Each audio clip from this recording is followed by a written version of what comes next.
कंत्राटी भरतीचा निर्णय रद्द केल्याचा निर्णय देवेंद्र फडणवीसांनी घेतला, तर यावेळेस फडणवीसांनी मविया नेत्यावर हल्लाबोल केला होता आणि त्यावर खासदार सुप्रिया सुळेंनी प्रत्युत्तर दिले। देवेंद्र फडणवीसांनी सर्वांची माफी मागितली पाहिजे, कारण फडणवीसांसोबत जे सहकारी आता आहेत तेच आधी होते आणि त्यामुळे गैरसमज पसरवला, म्हणून त्यांनी माफी मागावी असं सुप्रिया सुळे म्हणाल्या।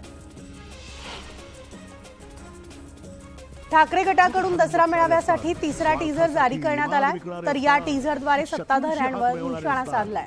ठाकरे पक्षाचा दसरा मेळावा छत्रपती शिवाजी महाराज मैदानात होणार असून यासाठी पक्षाकडून जय्यत तयारी सुरू झाली। दसरा मेळाव्यासाठी धाराशिव येथून ठाकरे गटाच्या वतीनं विशेष रेल्वे गाड्या सोडण्यात येणार आहेत। खासदार ओमराजे निंबाळकर आणि आमदार कैलास पाटील यांच्या पुढाकारातून ही व्यवस्था करण्यात आली आहे। गौण खनिजांचं अवैध उत्खनन करून वाहतूक केल्याप्रकरणी एकनाथ खडसेंना 137 कोटींच्या दंडाची नोटीस बजावण्यात आली आहे। तर या प्रकरणी भाजप नेते गिरीश महाजन यांनी खडसेंना लक्ष्य केलंय।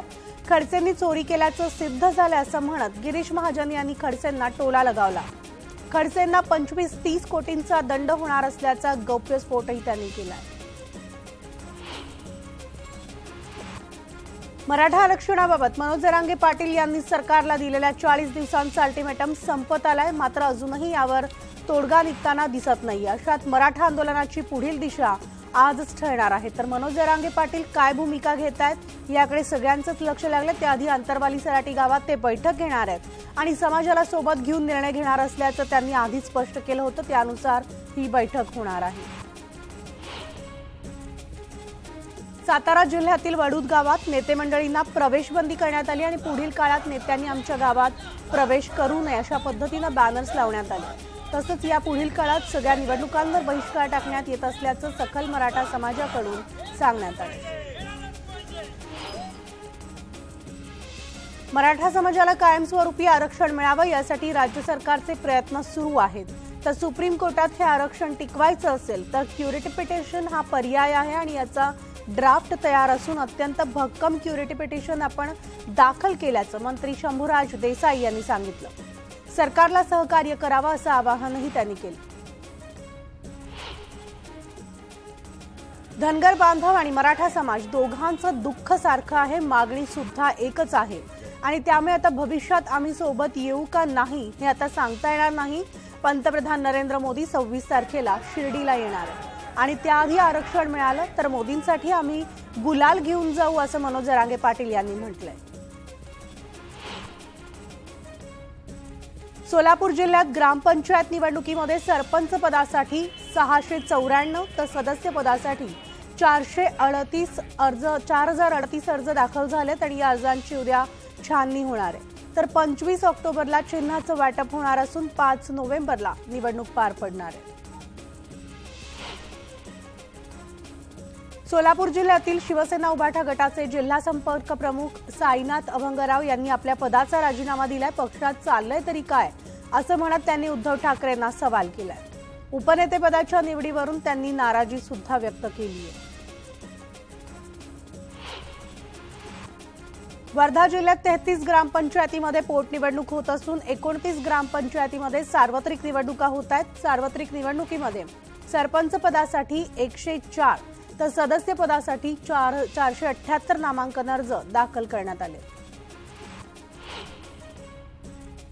बोदवड तालुक्यामधील जलचक्र बुद्रुक ग्रामपंचायतीचे शरद पवार गटाचे सदस्य बिनविरोध विजयी झालेत आणि त्यानंतर एकनाथ खडसे यांनी विजयी उमेदवारांना शाल देऊन त्यांचा सत्कार केला। अमरावतीमध्ये खासदार नवनीत राणा आणि आमदार रवी राणा यांच्या पदयात्रेला सुरुवात झाली, तर अंबादेवीच्या मंदिरापर्यंत ही पदयात्रा काढण्यात आली असून राणांच्या हस्ते महाआरती केली जाणार आहे।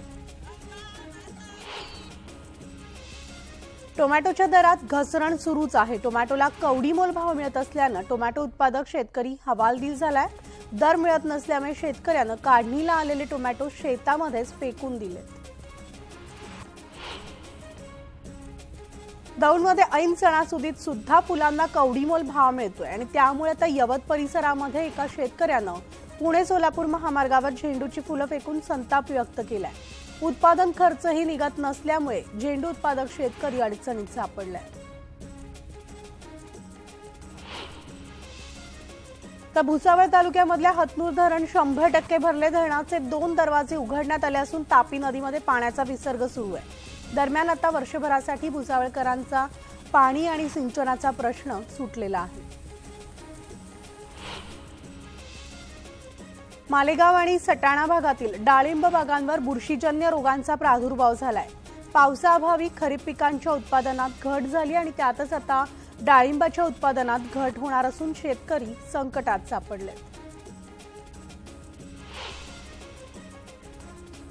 धुळे जिल्ह्यामध्ये कापूस आणि सोयाबीन पिकांवर पडलेल्या रोगामुळे उत्पन्नात घट झाली आहे. तर सोयाबीनवर येलो मोझॅक आणि पांढऱ्या माशीचा प्रादुर्भाव झाल्यानं सोयाबीन पीक धोक्यात आलं. त्यामुळे आता शेतकरी आर्थिक अडचणीत सापडले आहेत.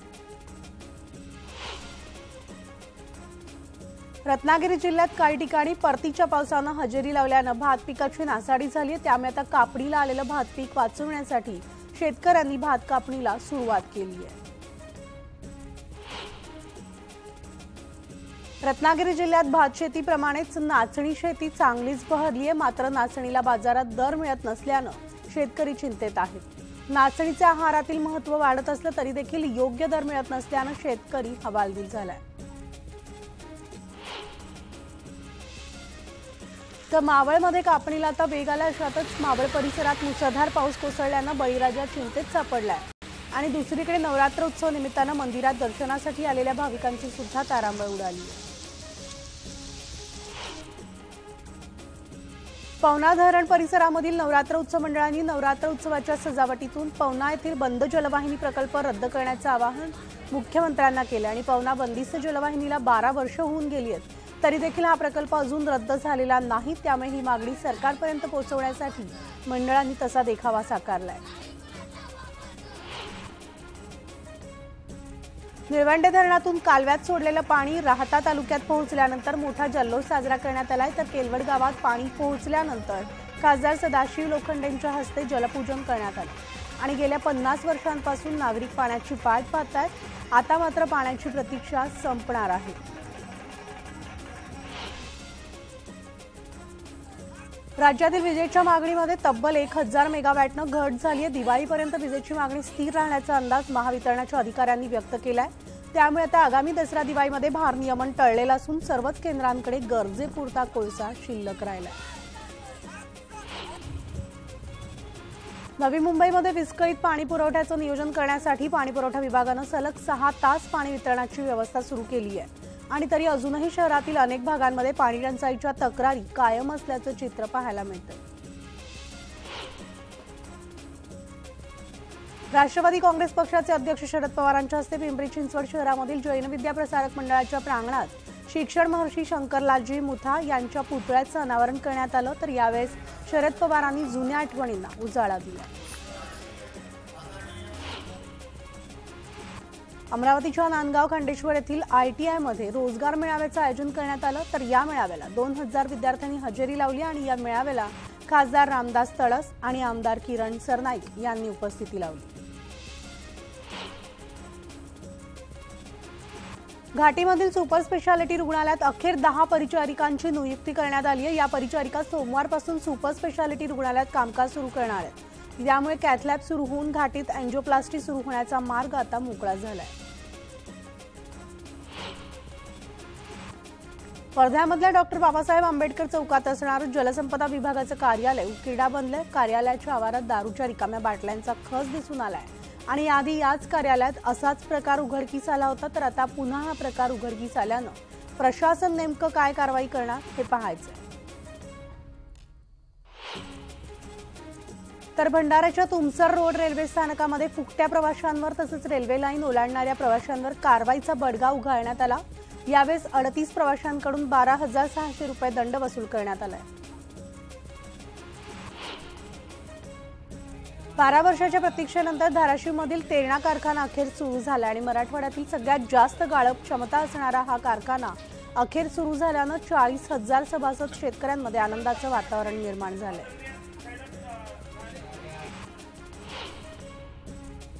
पिंपरी चिंचवड शहरामधील डांगे चौक येथील कामगार अड्डा वाचवण्यासाठी कामगारांकडून ठिय्या आंदोलन करण्यात आलं.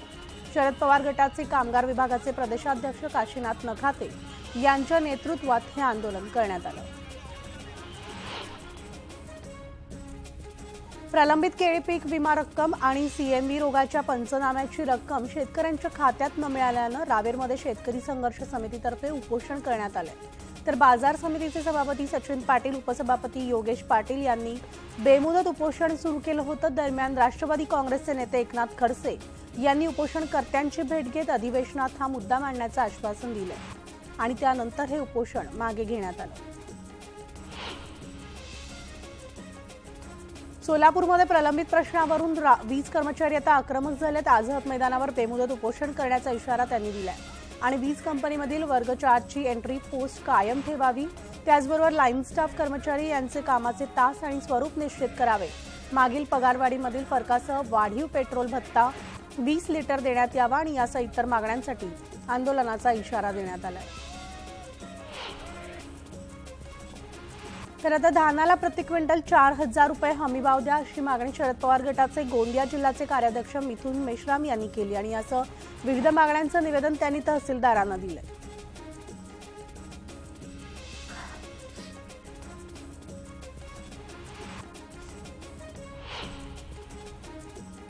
तर राज्यात जुन्या पेन्शनचा मुद्दा तापणार असून राज्य सरकारी कर्मचाऱ्यांना जुनी पेन्शन योजना लागू करण्याचं आश्वासन सरकारनं दिलं होतं। मात्र आता या आश्वासनाची पूर्तता करण्यास टाळाटाळ होत असल्यानं सरकारी आणि निमसरकारी कर्मचाऱ्यांनी आक्रमक भूमिका घेत 8 नोव्हेंबरला सहकुटुंब जिल्हाधिकारी कार्यालयावर धडक मोर्चा काढण्याचा निर्णय घेतलाय। उपमुख्यमंत्री देवेंद्र फडणवीस यांनी कंत्राटी नोकर भरतीचा GR रद्द केल्यानं जळगावमधील भाजप कार्यकर्त्यांनी जल्लोष केला। तर शरद पवार आणि उद्धव ठाकरेंनी हा निर्णय घेतल्याच्या निषेधार्थ भाजप कार्यालयापासून ते टॉवर चौकापर्यंत मोर्चा काढण्यात आला आणि यावेळी जोरदार घोषणाबाजी करत महाविकास आघाडीचा निषेध करण्यात आला। भुसावळमध्ये भाजप कार्यकर्त्यांनी गांधी पुतळ्याजवळ निदर्शनं केली। तत्कालीन महाविकास आघाडी सरकारनं कंत्राटी पद्धतीनं भरतीचा निर्णय घेतला होता आणि ही प्रक्रिया राबवण्याचं कंत्राट 9 खासगी कंपन्यांना दिलं होतं। या माध्यमातून बेरोजगारांची फसवणूक केल्याचा आरोप यावेळी करण्यात आला।